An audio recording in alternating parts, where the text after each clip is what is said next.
from the very beginning. It was planned.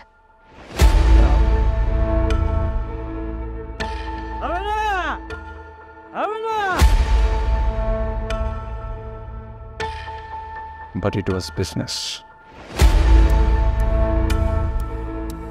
আপনার আর আসিফের একটা জয়েন্ট অ্যাকাউন্ট করে তোকে দূর থেকে দেখছি আর হাওয়া গায়ে মাখছি পাশাপাশি পা রাখছি আমার। এর থেকে ভালো আর কোনো প্রস্তাব হতে পারে না। আমার মনে হয় তোমার রাজি হয়ে যাওয়া উচিত। তুই বাসায় এন্ট্রি নিয়ে নিলি? বলিস কি? একদম শেষ করে দিতে পারি আমি।